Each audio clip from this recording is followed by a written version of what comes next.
All right, so the first question, hi Hink, my question is there a limit to what a person can gain? And I'm not talking about some crazy size. I mean, is there a point where your D refuses to grow anymore? And another thing that's been on my mind lately, I read somewhere, is it true that the smaller you start with, it's harder to make gains because of the less tissue to work with? And the last question, I promise, is gaining easier for a grower or a shower, or does this matter at all? All the best, Doc. So that's a 3-part question. So let's try to take it one at a time. Number one, is there a limit to which your D refuses to grow anymore? So. I think that hard limit is definitely about 2 inches. I have not seen any proof. Now, I'm not saying there aren't people that claim more, but I have not seen any proof of anybody anywhere demonstrating more than 2 inches of erect gains ever. Okay. I'm not saying it doesn't exist. I'm not saying that people claiming it are liars. I'm just saying I have not seen clear evidence. It's either enhanced, meaning they're using some sort of like C-ring device or clamping while they're taking their measurements, or it's a stretched flaccid length,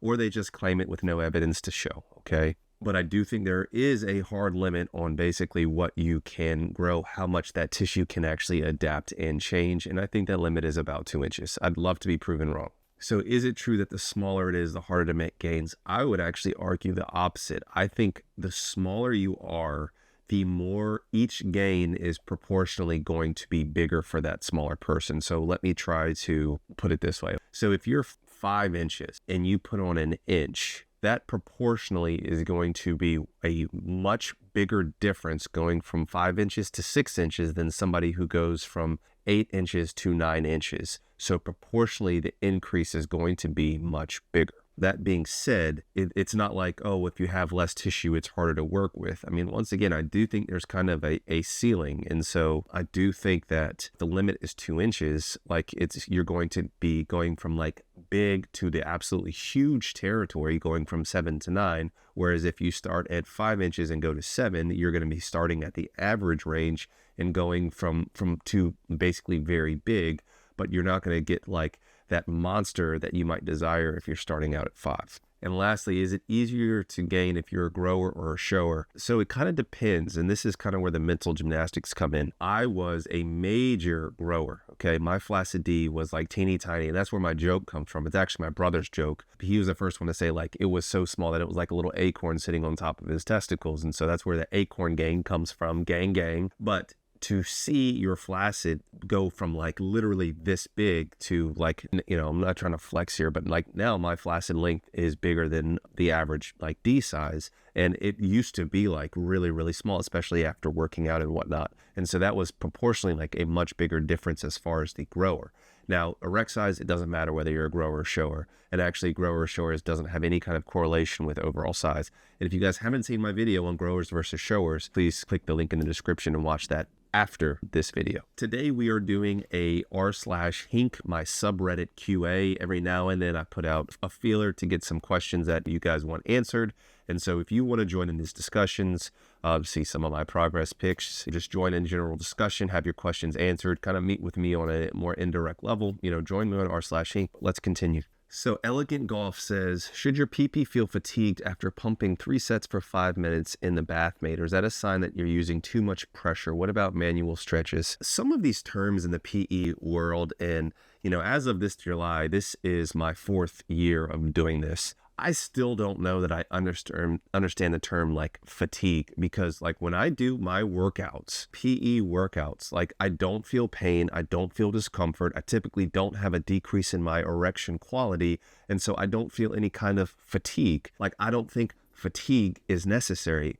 But that's one of those terms that's like, well, how do you even define that? And maybe I'm just an idiot, highly likely, but I don't like these terms that to me are very ambiguous, like fatigue, or even, gosh, what's the one I hate? Edema versus expansion. Like, oh, well, expansion. It's like, well, how are you freaking defining this? So anyways, that's just a me problem, guys. It's not a community at large, because clearly everybody else uses the term fatigue. And so I should really just shut up and pretend like, oh yeah, let me just define fatigue for you. But I'm never going to lie to you guys. But so I don't think that any kind of like discomfort or decrease in erection quality is necessary. And in my opinion, it probably means you're going too hard in the paint and you need to back off. So these are kind of Bathmate specific questions. Guys, if you haven't seen my video, I just made a video on why the Bathmate is dangerous. Okay, so you should check it out if you're using a Bathmate. But the question is, will water create more pressure than without water? I mean, in general, those devices are used for water, so they're optimized in water based on how they're designed, but you can actually still achieve solid negative pressure not using water. But please just watch the video. There's so many problems with that device. And then this brings up another problem. Is there a way to guesstimate how much pressure you're using with the Bathmate? Kind of. And so, for example, if you use the Hydromax Extreme, the max pressure is somewhere around 15 inches of mercury. And so you know that if you pump it all the way out and you can't get any more water out, that's 15 inches of mercury. But anything short of that, you're kind of estimating. And so is it like 90% compressed, 95% compressed? Once again, that's one of the problems with it.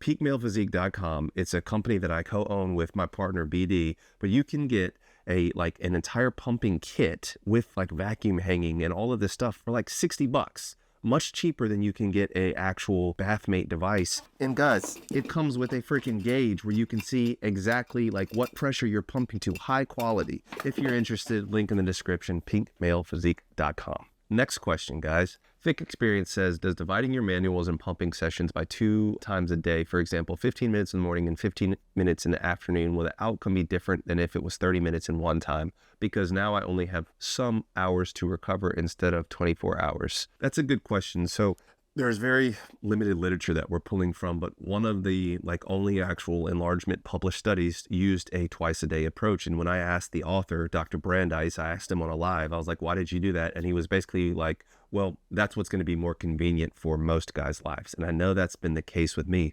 So I have tried to do more of a 2-a-day approach, but guys, the limited amount of PE I'm doing right now is barely maintenance. Right now I'm getting maybe 15 minutes in, and it's like a warm-up set and then 2 sets of 5 minutes. So I don't think a twice a day approach really makes that much of a difference. It's really going to be what is most convenient in your life. The way I think about it, it actually makes more sense to do the twice a day approach because you're getting that growth stimulus twice rather than just once per 24 hours. And guys, I have a whole course, okay? I take you through step by step. I recently updated it. This thing is selling like crazy. And so a lot of guys are reaching out to me about their gains. Anyways, in my course, I actually break down either of those approaches. And so if you want a more in-depth approach, you can check out the course in the description. If I had all the time in the world, I would still do a twice a day approach. I like a BID approach, but do I think it really matters? No. For the first 3 years that I was doing PE, it's been on a daily, a once a day approach. So next question, Tiramisu Toasty says, it seems like the RAT-D study suggests the 4-3-3 pump session, 10 minutes total, 120 second breaks, about 8 inches of mercury. Is this the best study we have? So no. And this is where kind of I try to be very simplistic with my videos, but this is where some of the nuance settles in. And I try to be very, very clear with this. With those studies, they literally effed up the nerves of the rats' penises and looked at rehabilitation and what is the best rehabilitation program. So if you are recovering from an injury, heaven forbid you're old enough to have something like prostate surgery, or you have some sort of pelvic floor injury or hard flaccid and you're trying to use a penile rehabilitation pumping routine, yes. I mean, the data is still for the 2-minute break, another 5 minutes is the best approach, and do that with about 8 inches of mercury. Yes, that is the best approach. But as I've tried to say in these videos, we're trying to grow. And so if you haven't seen my videos on the maximum pump, basically duration and the maximum pump pressure, check out those 2 videos. They're 2 of my favorite videos that I've ever done. But when we're talking about actually enlargement sets, I'm actually working on the video now of what is the optimum duration and why. I still think the optimum duration is going to be somewhere between 15 to 20 minutes, okay? Now, and we're talking about the optimum pressure. There was a rat study looking at the anti-lysyl oxidase, and what they found is that 300 millimeters of mercury is the ideal pressure, and that's just shy of 12 inches of mercury. So even on these little rat-Ds, they found that you needed the higher pressure to actually cause that growth stimulus. And the ceiling on that pressure, which I talk about in my video, is about 16 inches of mercury. So personally, I think the sweet spot for growth, depending on how you tolerate it, is somewhere between, I would say, at least about 10 to actually grow all the way up to about 16 at the max end. So PKT Kid 100 says, does your body ever fully adjust to low-dose Cialis. It seems to trigger slightly higher heart rate in the sympathetic nervous system, totally wrecks my sleep. What can you do to combat this if you're already healthy? That's very interesting because I don't know. I haven't come across any literature. Now, once again, I haven't Googled basically or PubMed search Cialis and effect on sympathetic nervous system, but all of the effects are on basically smooth muscle and vasodilation. Is it possible that somehow by causing that vasodilation, it's triggering a sympathetic response, maybe to counteract that? I don't know. I mean, Cialis has never like revved me up, and I take anywhere between basically none all the way up to like 2.5 to 5 milligrams daily, just depending on what kind of split I'm doing for whatever reason that day. And guys, if you want me to do a video going through like what kind of supplements and medications, I promise you I'm not just gonna be like, oh, everything Leviathan sups, that's the only thing I take, to derp a derp. But I mean like actual supplements that I take, whether it be for working out or whatnot, and what actually meds I take, like Cialis, for example. Let me know in the description and I'll make a video if there's enough interest. But I guess my overall recommendation is you need to take the lowest dose possible to get the same effects that you want without side effects. And so if 2.5 daily causes that, maybe try going to 2.5 milligrams every other day, because it has about an 18-hour half-life. Actually, Hink, it's 17.5 hours. Okay, guys, you're right. You're right. You in the comments, you're right. It's 17.5 hours. My bad. I was rounding up to 18. So that's, just shy of a day. Well, actually, Hink, but so it's going to be in your system. And what I have found is that I'm not going to plug my crap this time, guys, but supplementing with a high dose citrulline-based supplement gives me the ability to dramatically reduce the amount of actually Cialis that I take, as long as I basically cut it with that, because they work along relatively similar pathways.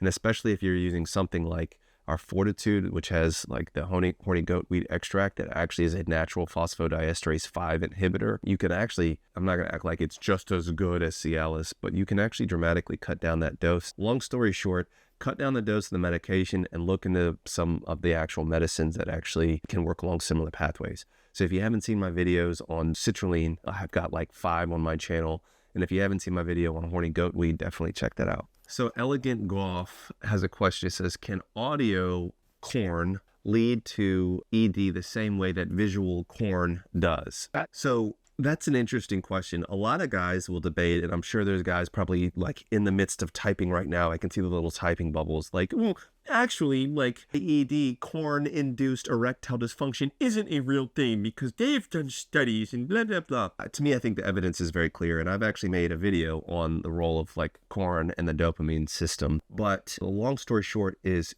could it? It could, if you're still getting that like eroticism from an external pathway that is not like directly involving you engaging with your partner at the time. Yes, it can mess up that pathway, but typically speaking, it is a much safer route and doesn't take you to all of these much darker and darker pathways that are associated with, especially that visual stimulation, that dopamine hit from seeing like the visual and the audio. So just be careful with that. All right, guys, and I think the last one for tonight is going to be, so Girth Too Big says, if your stretched flaccid is markedly below your bone press erect length despite pulling enough, what does this mean? Tight pelvic floor, strong tunica, steel cord, newbie, or something else? That's an interesting question. Typically, so believe it or not, they actually did a paper to basically say what is the ideal force needed to actually like appropriately measure a stretched flaccid, and it's about 400 grams, okay?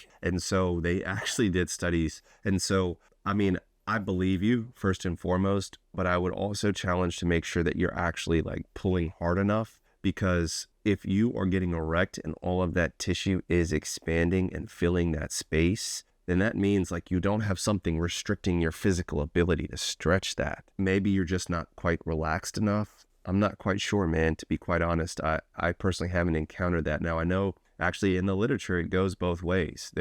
Most of the papers that I've seen show that the stretched flaccid is actually bigger than the erect length, but that's why they did that study looking at that 400 grams of force, was because the doctors were underestimating stretch flaccid length, so they wanted to standardize it. So if I can find that link, I'll have Callie put a link in the description. We'll put the screenshot up here so you can read about that for yourself. What I would challenge you to do is maybe try something like some Cialis or some Viagra if you have access to it and can get it legally, or even something like a citrulline before you do stretching, and maybe even warm up. Use heat. Use a heat wrap around your D. That'll cause the tissues to relax. If you haven't seen my video on heat, check it out for that same reason. But that would actually be my solution. Try a heat wrap first. Leave the heat wrap in place, maybe for about 2 to 5 minutes, and then try measuring, because you're probably just encountering a lot of the tissue kind of just contracting. Anyways, guys, I hope this was helpful. Check me out. Our ways to support me are in the link below. To support Callie is on the link below. And I think that's all I got, guys. And for those that guessed correctly, this is the new piece,